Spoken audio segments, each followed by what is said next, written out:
What are you doing here, you puffer? I'm just up for a walk, mate. Oh, come on. Yeah, give us your money. Money? Give us your wallet. Don't have Come on. money. Get him, put him on the ground. Come on, give it up, Paul. Take that, you big bag.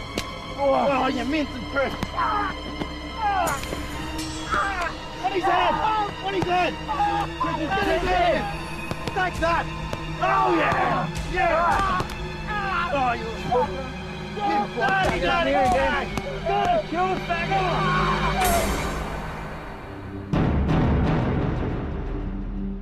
Cool again tomorrow with the heavier rain clearing down south. The lightest In 1988, Ross Warren is 25 years old and a favourite of TV audiences in Wollongong, south of Sydney, where he presents news and weather reports on Win TV. Good afternoon, I'm Ross Warren. 80 very soft, lovely person. Just, wore his heart on his sleeve. Joker. Love to muck around on camera, or even off camera. Like the red nose days, and he'd be the first with the red nose on and find out later whether he was allowed to wear it or not, but he'd have it. Wollongong's own resident weatherman, Ross Warren. Hi, Ross. And that was Ross Warren. He was keen to try things. He loved to be a larrikin on air. Next, Brian Henderson presents all the latest in National 9 News.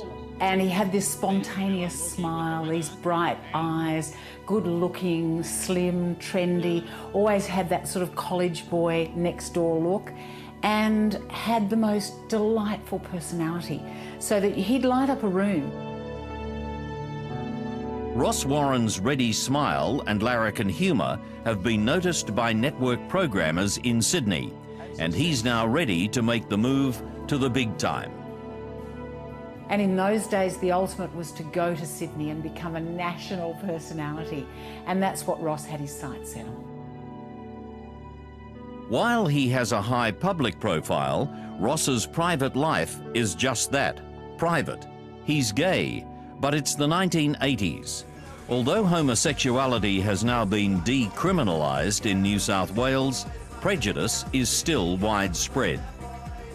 I think he may have been a little guarded at times because of his position with television.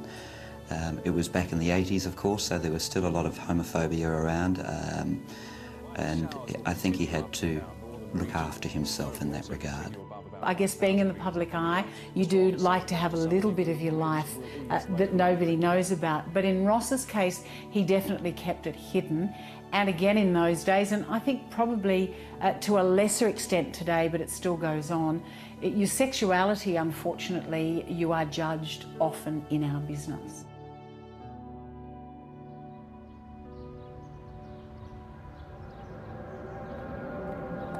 On weekends, Ross often drives north to Sydney, where he can relax anonymously in the gay scene and be himself. On Friday, the 21st of July 1989, he sets off for just such a weekend. He'll be staying as usual with a good mate, Craig Ellis, at a house in the inner city suburb of Redfern.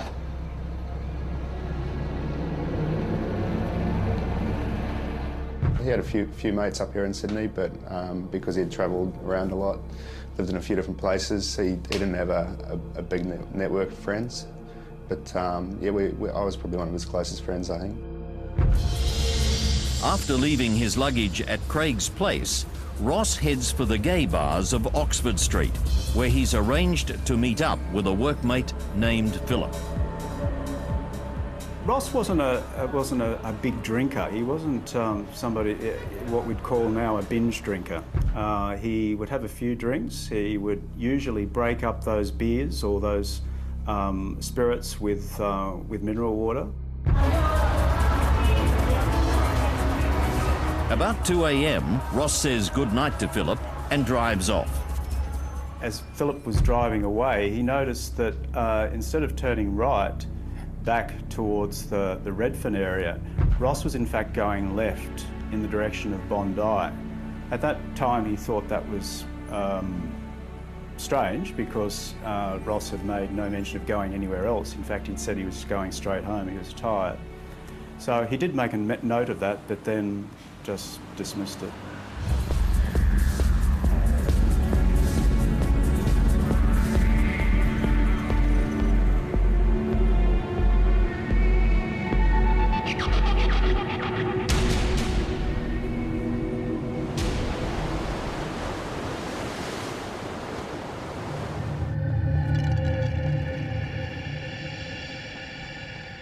Arriving at the end of Bondi Beach, Ross parks his car and walks into Marks Park.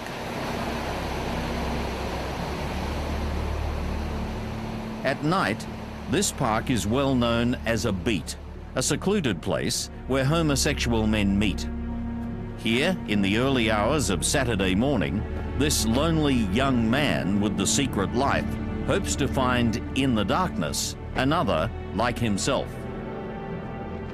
Marks Park has been a gay beat for probably 60 or 70 years. There have been records of it being a place where men have met for sex, casual sex, dating back to the 1930s. It now attracts hundreds and hundreds of people on a good sunny weekend, and it's one of Sydney's tourist attractions. And but at night, it's quite a different place. It takes on a very different atmosphere at night. Ross walks into the darkness, never to be seen again. He didn't turn up the next morning, and we were a little concerned because it wasn't in his nature to stay out. But you know, we thought possibly he'd met someone and hooked up with them and gone back to their place. So we were a little concerned, but this was back in the days before, you know, friends kept in touch with mobile phones, and you know, it wasn't completely out of the question that he might have stayed out and not let us know what was happening. It's not until later on Saturday, when he'd arranged to meet up with friends, that they're certain something is wrong. He was rarely, if ever, late, and if he was running late, he would always give the courtesy of letting people know that he was running late. And he was going to meet up with us, myself and a group of friends, on Oxford Street, outside of the Oxford on Taylor Square, as I recall, around 11 p.m. So I know we were there, and we waited for quite some time, several frantic phone calls. Well, not so much frantic phone calls at that stage, but several phone calls went unanswered. By late on Sunday afternoon, when Ross fails to arrive back in Wollongong to read the Sunday night news bulletin, Craig goes to the police. Now it's 48 hours or whatever, and the guy hasn't turned up, and you know, tried to see if there was something more they could do. And I think at that time they asked us some questions and made some notes, but they didn't really show any sign of doing anything about it. Craig and his partner Paul fill out a missing persons report. They then decide to do some sleuthing for themselves, and after hearing from Philip that Ross headed east on Friday night, they drive out to Bondi. And we turned up at Marks Park, and his car was parked up the top of the cliffs. So as soon as we saw his car on that Sunday evening, that's when, again, we really thought, well, something's not right here. In Queensland, Ross's mother tries to call her son at Win TV, and she's told he hasn't turned up for work. The next day, she contacts police and hears that his car's been found. She and Ross's father immediately make plans to fly to Sydney.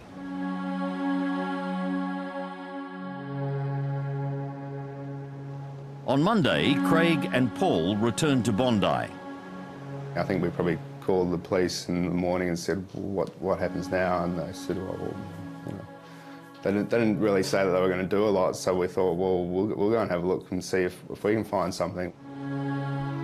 They begin knocking on doors of nearby residents, but no one has seen their friend. They search Marks Park and the surrounding area. Walked around the top of the cliffs to see if we could see anything and couldn't find anything. And then I think just as we were about to leave, we saw something shining down at the bottom of the cliffs, sitting on the rocks. And so we found a way to get down to the bottom of the cliff and found that this was actually Ross's keys, just popped into underneath the lip of a ledge. Craig reports the discovery of the keys, and police then begin searching the area and interviewing local residents. Newspapers and TV news bulletins are soon running with reports that Ross Warren is missing. The fact that a person with a profile had disappeared under such mysterious circumstances fueled quite a media frenzy. His boss at Win TV News tells reporters that it's the first time in 4 years that Ross has failed to turn up for work. Friends declare Ross had been happy and looking forward to new career opportunities in Sydney, and they confirm that his disappearance is totally out of character. You don't have somebody busily working on their show reel, getting ready with the possibility of earning, not only of being seen nationally, but earning a little bit more money as well. You don't have somebody spending their time doing that when they're suddenly going to either stage their disappearance or, heaven forbid, take their own life. Hello, I'm James Singleton and this is a toothpaste commercial. When he went missing, though, everybody was, saying, oh, he's got to have done himself. No way. There's absolutely no way that boy would have harmed himself. They did a total fingerprinting of his apartment. It was dusted from top to bottom. They did a forensics. It was a much more professional investigation of a crime scene or potential crime scene than was the case in Sydney, where they had cars, keys as evidence. A check of Ross's bank accounts showed that they've not been accessed. Police then closed the file, and the Ross Warren case is left in limbo.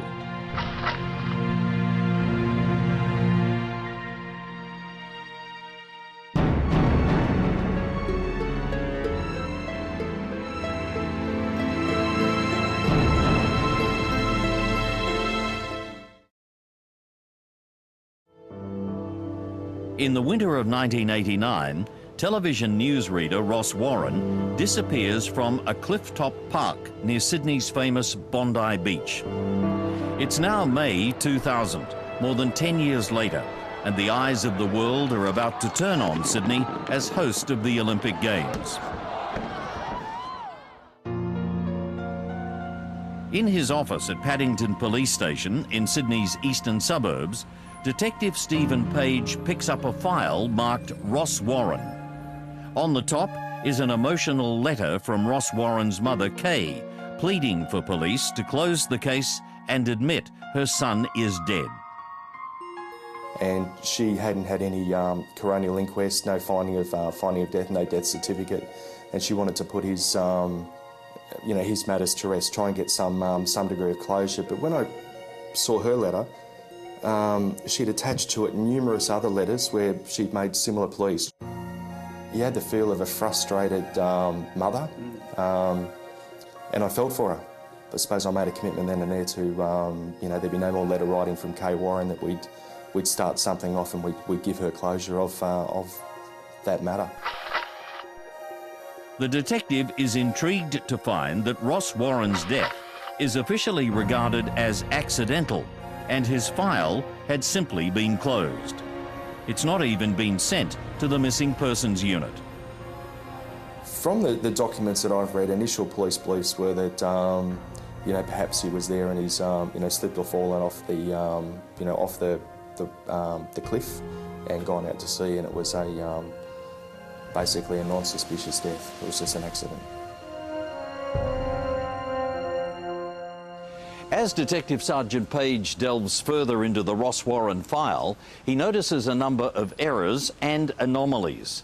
The more he reads, the more his suspicions are aroused. But at this point, 10 years after the event, if he's going to find out anything useful, he's going to have to start from scratch.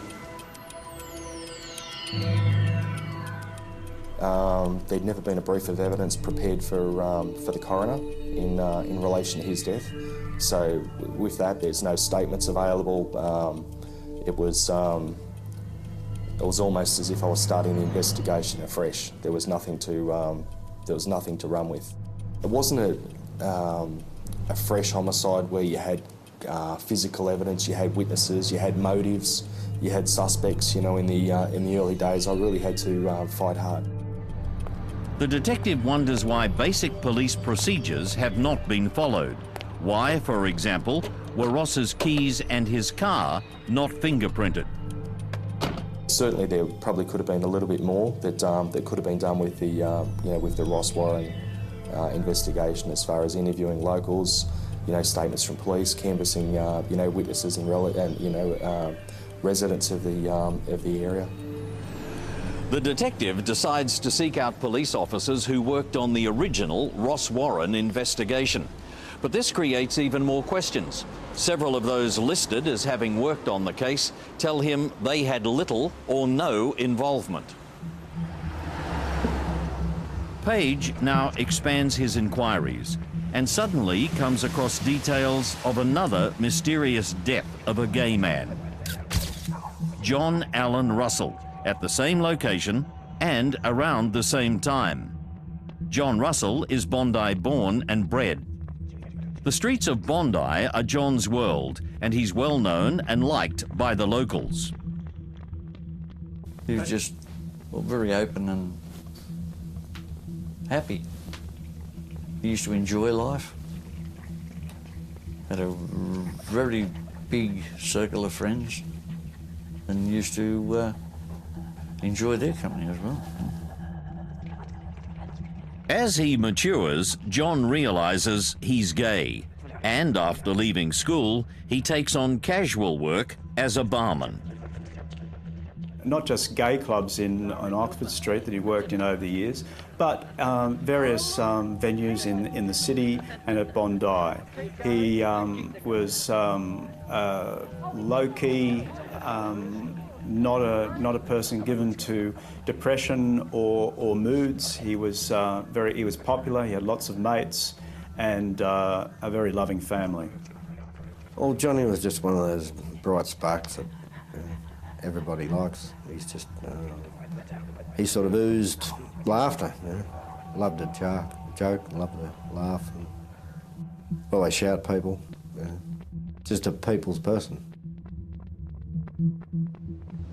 John is 31 when he inherits $100,000 from his grandfather, and he immediately makes plans to leave Bondi.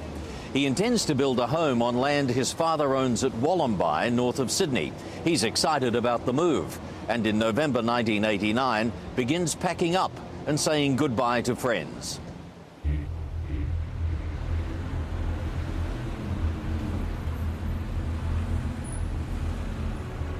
Yeah, all right, see ya. Bye. On the night of November 22nd, 1989, John has a few farewell drinks at the Bondi Hotel with one of his closest mates. Got to the point where it was about 10:30 or whatever, and I called it quits and said, right, I'll see you tomorrow. And for him to get back to Peter's new flat would have been 800 yards to the north. I just left and said goodbye and see you tomorrow night. Now, John, being a Bondi boy, he knew it was a beat. He wasn't a great patron of beats. He'd occasionally been to them, but it was by no means a regular pastime of his. For reasons that we perhaps will never know, whether it was just a very warm, balmy evening, a few beers in his belly, whatever, maybe his own kind of way of saying goodbye to Bondi, he walked to the headland. It is just 3 months since Ross Warren disappeared from the same area. G'day, mate. What's going on? Not much, mate. What are you doing? I want your wallet. You're kidding, aren't you, mate? No, mate, I'm not, you dirty criminal. Get out of here before I give you a flogging.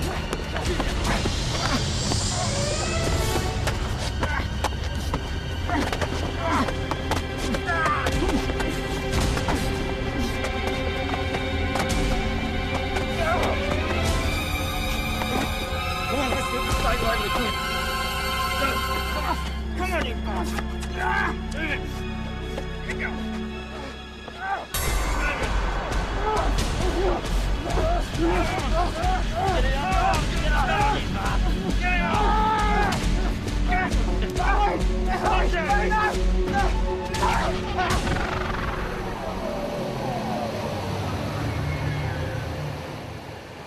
The following morning, a local resident is out jogging when he sees a bloodied body lying on the rock shelf.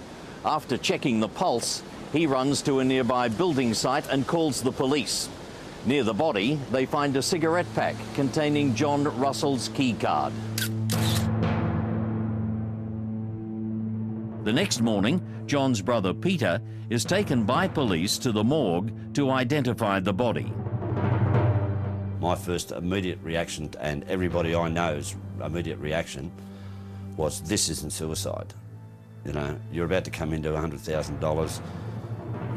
You've got plans, you're going to do this, you're going to do that, you're going to go on a holiday to Queensland, you've got all these other things you're going to do. You don't go and jump off the rocks at Marks Park and kill yourself. I knocked on the door at Oakley Road and was informed in the doorway that John was dead. So a bit upset, of course, and then we started, or I started trying to find out what was going on, what was happening, what was happening with investigations, and we went down to the Bondi police station, and they told us virtually nothing. Reading the reports of John's death 10 years later, Steve Page is intrigued by the extensive nature of the injuries.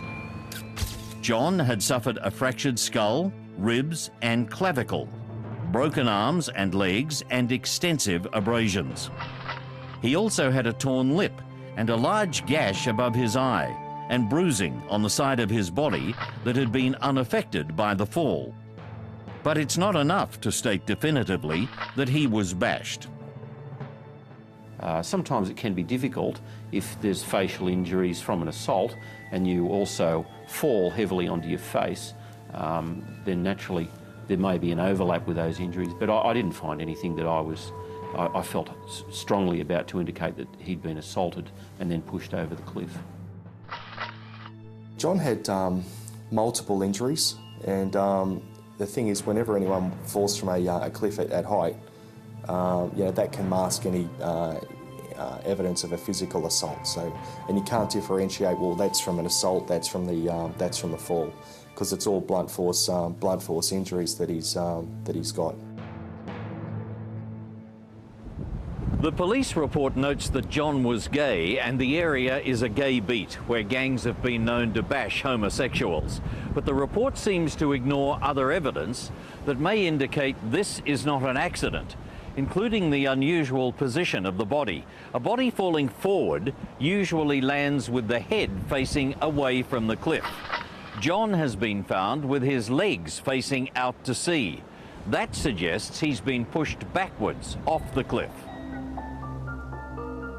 We know that bodies do bounce when they impact with a hard surface, but I don't think that would have been just enough to move the body quite a considerable distance from, say, head pointing outwards away from the cliff to 180 degrees pointing towards the cliff. Because it was pretty much a straight drop. There wasn't too much to bounce off on the way down, so how do you get that far out without either A, taking a running jump, and there wasn't room to do that, there was only a pathway and the edge, so it was either pushed or thrown. Another clue to suggest a struggle is the fact that John's jersey appears to have been forcibly pulled halfway up his torso, and, most damning of all, the crime scene photos clearly show a clump of hair stuck to John's hand.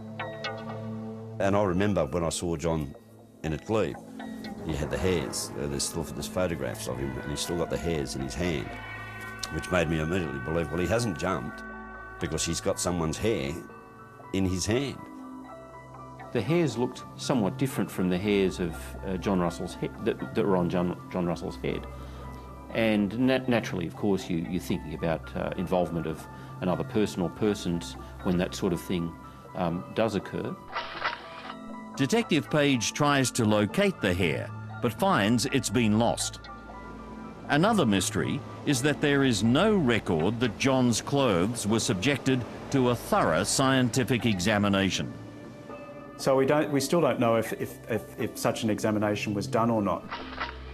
The Bondi police evidently washed all his clothes strangely enough, and dressed up a dummy and put out at the front of the police station with, it's in Wairau Avenue, asking for anybody who may have seen anything or heard anything to get in touch with the police. The coroner's inquest into John Russell's death lasts just 35 minutes. It concludes this was death by misadventure. This was a rather surprising conclusion at this time because there had been a number of bashings at the scene. Now, the fact that John had a high degree of alcohol in his system was reason enough, seemingly, for them to write off his death as being accidental. Well, straight away I thought it was a load of rubbish. The police, as far as I knew, were evidently trying to sweep the whole thing under the carpet because in those days, as you know, being gay was not permitted, you know, not accepted, not as it is today. Do I look like I'm kidding you, dirty queer? Get out of here before I give you a flogging! And having seen John's body in the casket and read the coroner's report on the injuries that he'd sustained, there was just no doubt that he'd been flogged in an atrocious way repeatedly and probably then thrown over the cliff.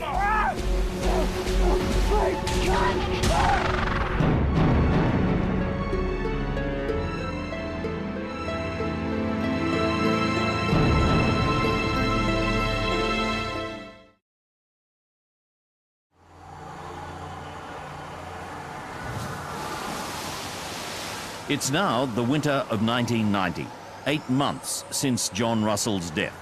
You should have seen this guy as being a maddest dickhead, so Keno just smacked the poof in the back of his head and we just took all his shit. On Friday night, July 20th, on the path above Bondi Cliffs, 3 young thugs are smoking drugs and drinking. There was a bit of cash in there, we just split it up. But like, there'll be more cash out here, that's why we're here. They're Matthew Davis, Sean McAuliffe and his brother David. That's what we come out here for. This is where the good money is. We're all around here to exercise. The mood is angry. They're spoiling for a fight. Let's just smash these down and we'll go smash them. We should just finish these beers up, head out, find the first lot of them we see. Oh, they give me the shits, man. Oh.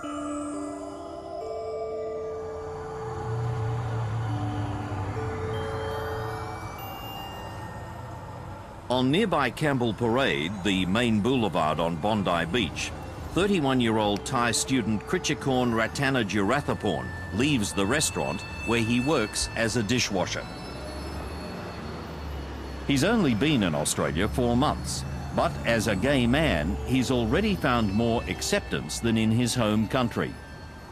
He got a job as a kitchen hand in Bondi to support himself, was living by himself in a small apartment, but had decided that Australia was going to be the place where he would stay. His family didn't know about his sexuality. He kept it very firmly under wraps for obvious reasons when you come from a sort of traditional kind of strict upbringing.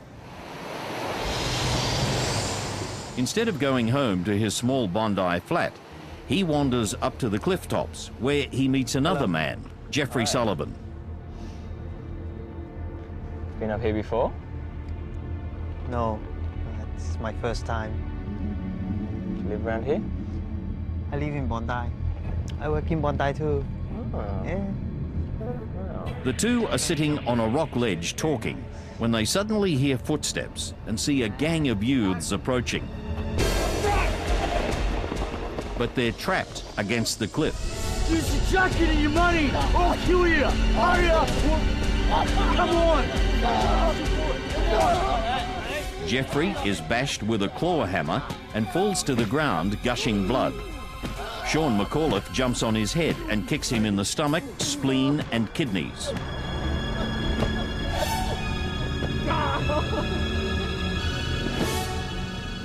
Krichakorn breaks free Go on then, buddy.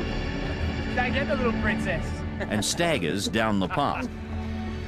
But he's quickly caught. and Sean McAuliffe then starts swinging his hammer. Get a little fairy. Go again. Give me another one. These Asian homos are tough little pricks. Bleeding and dazed, Critchicorn staggers away towards the cliff and then sees Matthew Davis approaching him with a stick. Yeah.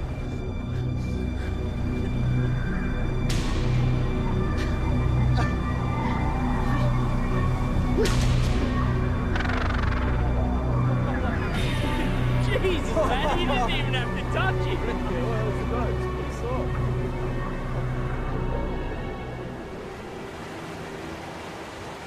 Jeff Sullivan is left still breathing and gravely injured.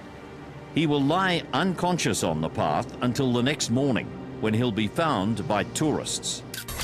And soon afterwards, in the sea below, police divers will locate Critchicorn's mangled body. It was an incredibly vicious attack. It's hard to imagine, outside of watching a horror film, the scale of these kind of injuries that a human being takes from being systematically hit with a claw hammer and being dragged along rocks and bashed against rock faces and so forth. Critchicorn, Ratana Girathaporn's injuries were absolutely horrendous. This time, no one could dismiss the case as an accident. This time, there was blood and a survivor to bear witness to this merciless killing. A month later, the three killers are arrested after they're overheard by a friend's mother boasting about bashing a Chinaman. She overheard this conversation between them and her son. She had read the story in the newspapers at the time. She put two and two together and called the police. The McAuliffe brothers and Matthew Davis are tried and convicted. The brothers are sentenced to a minimum of 12 years in jail, and Davis gets a minimum of 11. Detective Page now moves on to the story told by another survivor of another attack at the cliff tops around the same time. He's a local Bondi restaurant waiter who's able to tell police exactly how his attackers dragged him towards the cliff. One of them had a stick. He recounts his absolute terror when he heard a voice saying, "Let's throw him off where we threw the other one off." I just ran. He was crying, he was screaming for help. There's units nearby, and a resident of a nearby unit came out on their balcony and screamed out words to the effect of, "We don't help poofters." And I heard the voice and seen the light come on, but that was all. The victim later attends Waverley Police Station and, from file mugshots, picks out the man he alleges was the ringleader in the attack. The face he allegedly identified is that of Sean Lee Cushman, a violent local thug with a string of offences to his name. Cushman is well known to police as the leader of a gang calling themselves the Bondi Boys. A month after being accused of that attack, Sean Lee Cushman is arrested with two others over yet another gay bashing at Bondi. But with insufficient evidence, he's released without charge, as is one of his alleged accomplices, David McAuliffe, the same David McAuliffe who just 7 months later will be convicted with his brother of Critchicorn's murder. You didn't even have to touch it. Sean Cushman will later make headlines when he's sentenced to a good behaviour bond after aiding and abetting a fellow thug, Aaron Martin, in the notorious bashing death of British tourist Brian Hagland in a Bondi street. Page now wants to know, do Sean Cushman, David McAuliffe, or the gang members who followed them know something about what happened to Ross Warren?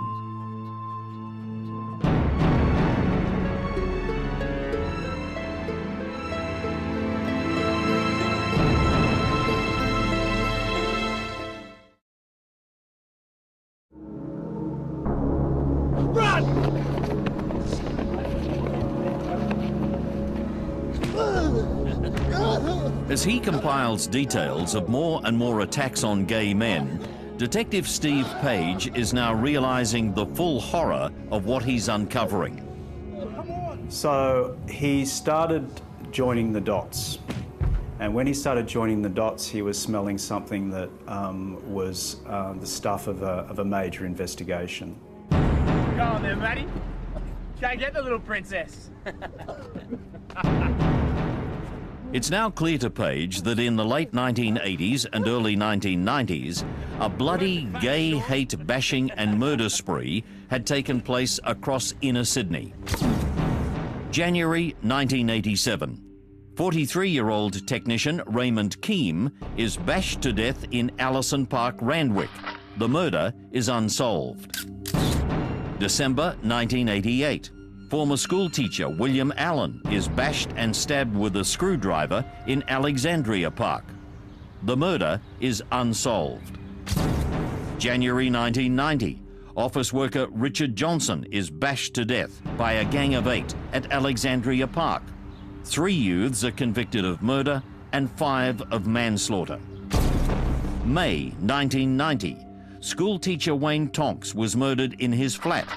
Teenagers Ben Andrew and Peter Kane were later convicted of the killing. April 1991. Ballet technician Morris John McCarty is bashed to death in his Newtown home. 19-year-old Christopher McKinnon is convicted of the murder, and despite boasting to friends he's just rolled a fag, he is acquitted on appeal using the controversial homosexual advance panic defence. August 1992. The body of 58-year-old clerk Cyril Olsen is found washed up at Rushcutters Bay on Sydney Harbour. The murder is unsolved. So it was horrendous and very, very violent, you know, against gays back in that era. And with the violence against gays, it wasn't one-on-one. We were talking, you know, the victims were often on their own at best too, but they were up against a you know, a gang, and these offenders, cowardly attacks, often with weapons, and no remorse, and it was just an absolute blood sport.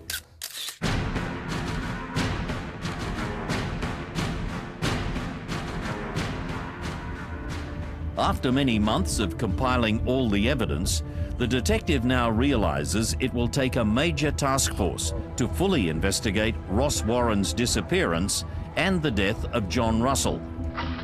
First, he must convince his superiors to provide the resources needed to reopen cases, which are not only 10 years old, but are not even officially designated as murders.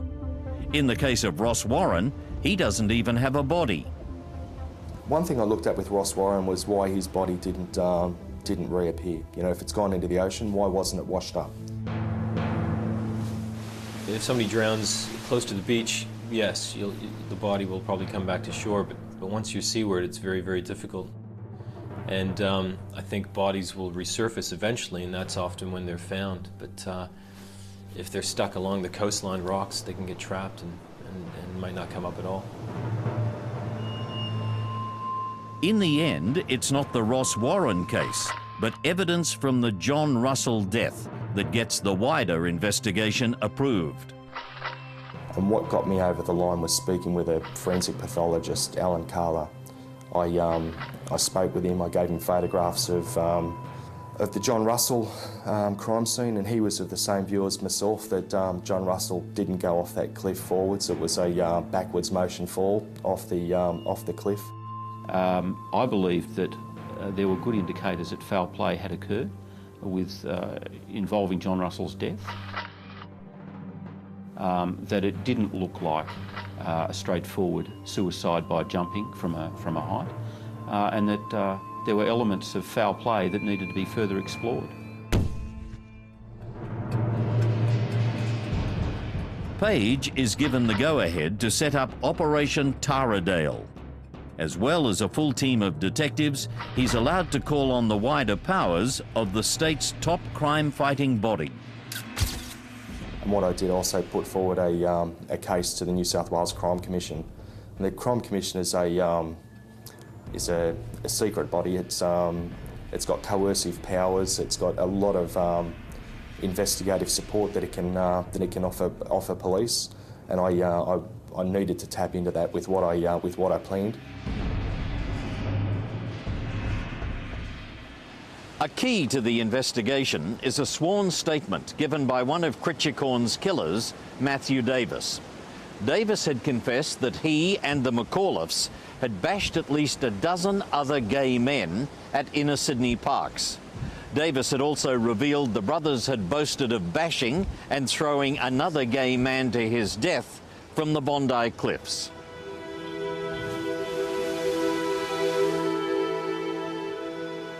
Page knows there must be more witnesses to be found, others who'd been attacked, but who had not reported it at the time. He decides to ramp up the publicity and attract TV news coverage of the investigation by staging a reenactment of John Russell's fall. We had a dummy that was thrown off the cliff, and it was filmed and it hit mainstream media. Okay, go. Today, an unusual reenactment. Police using a dummy to help them work out, did he jump or was he pushed? Police now suspect the death and Ross Warren's disappearance can be linked, and that both were victimised for being gay. Looking at doing the reenactment, we're hoping to bring witnesses forward. You know, what we had, instead of, we got witnesses, but we also got another deceased. One witness comes forward to tell Page about the sudden and mysterious disappearance in 1985 of Gilles Mattiani, a gay Frenchman living in Sydney who often walked along the cliffs at Bondi. Although it's some years earlier, Page adds Mattiani to the list.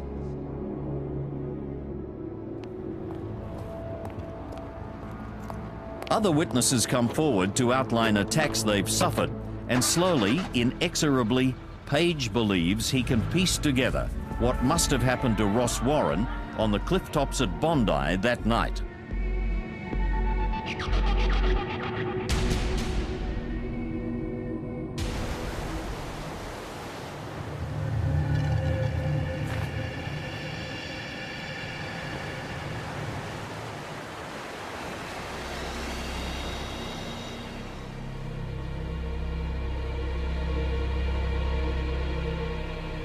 As he arrived at Marks Park, Ross is confronted by a pack of vicious young men.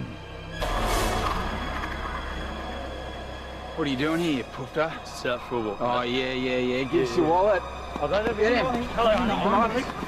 Give it us. Come on, mate. Give it up, faggot. Come on, you big Put him on the ground. Put him on the ground. faggot. Come on.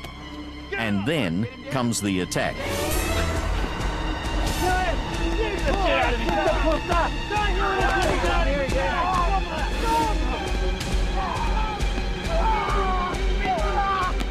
Like many gay bashings, it lasts a long time, for this is not a simple robbery.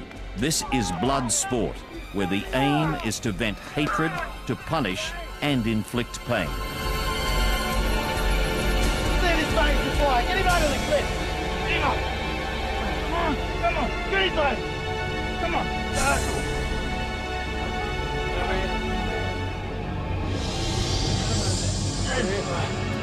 Get him over here. Yes.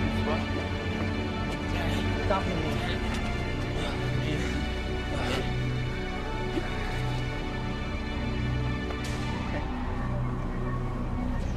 All right, let's get him off. See ya. Shit. Bastard's left his keys here. You been in these, gorgeous?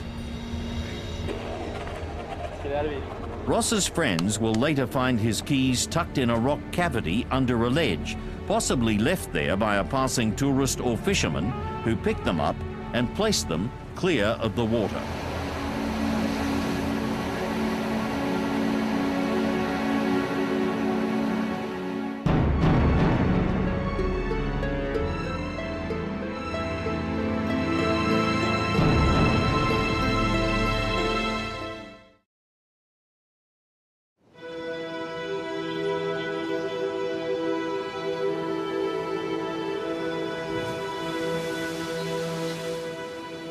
Now that a clear picture has emerged of the terrible wave of murders and bashings of gay men that had been occurring across inner Sydney 10 years earlier, the next step is to track down the culprits.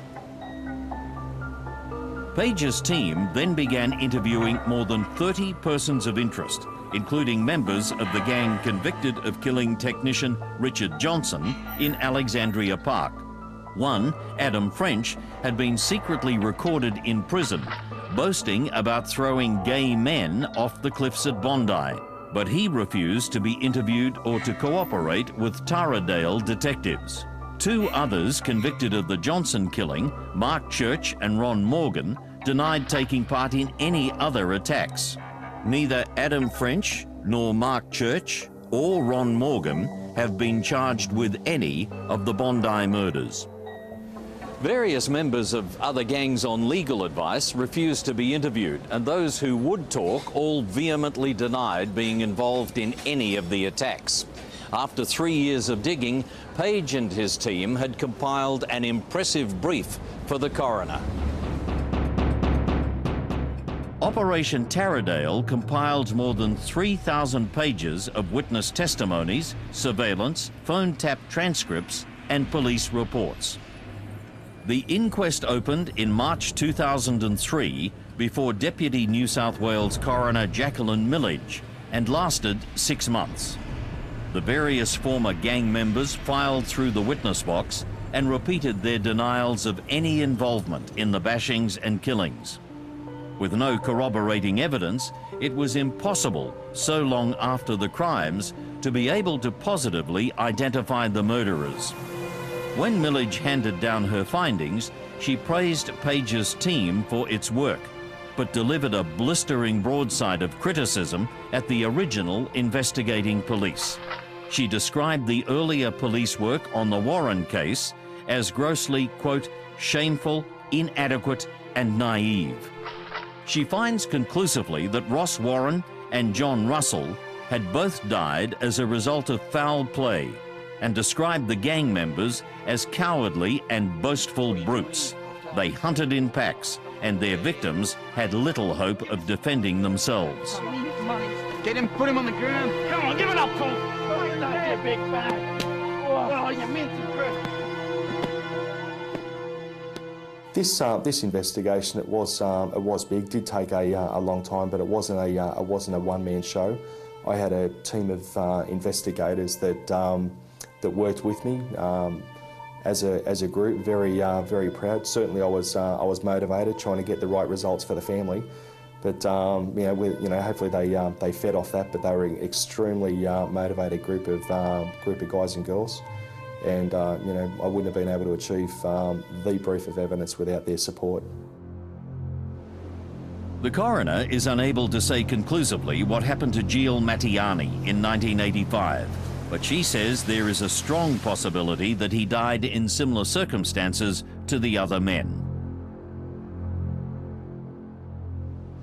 Steve Page and his team are being hailed as heroes for finally showing what had happened to Ross Warren and John Russell. Meanwhile, the cases continue to be investigated because the killers still walk free amongst us, and someone, somewhere, knows who they are. Do I look like I'm kidding your shirt lifter? Well, I just hope there's somebody out there brave enough and sensible enough to realise what the consequences of that group's actions that night and on many other occasions, what impact it's had on people's lives, friends and family. I just hope that one of them can find it within themselves to come clean about it and let us know who was responsible. I'm sure being 19 years down the track now, those people have got children, and with any luck, their children will be gay. And then, how are they going to feel when their son comes home and says, look, Dad, I'm gay? What's he going to do? Grab him and throw him off a cliff? Get it up! Come on, get him! Or is he going to sit down and it'll play with his mind till the day he dies? I'm confident that sooner or later, that the people involved in this will have their day in court. And I'm asking any witnesses in the deaths of Ross Warren and John Russell to come forward now rather than be a witness now as opposed to being a defendant further down the track. You don't really ever get over. You put it away for a while, and then something happens. A birthday, Christmas, things like this show come along, and out it comes again. It's like the box of everything that's over there. It hasn't been out now since 2005. It's not as simple as closing that box up and putting that back in the cupboard and saying, OK, well, that's it, it's gone away again. It doesn't. It stays. It stays for quite a while.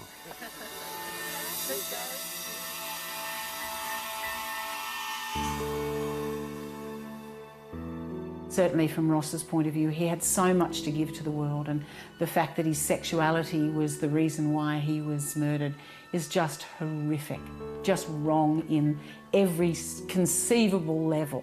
And the fact that somebody in our police force kept going to make sure that he didn't die in vain, I think is really important. And that night he came back up and he waited to get my eye, and it was obvious that, and I kept looking over at him expecting him just to say, have a good weekend, you know, whatever. And he stood there, and I was aware of it, and I looked over and got his eye, and he said goodbye. And that goodbye has haunted me.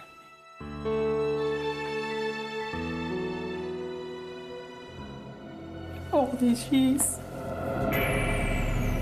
There's a very simple reason why all these young men were killed. It wasn't because they were targets for robbery. It wasn't because they were involved with crime themselves. It wasn't because they were looking for trouble. They were killed because they were gay.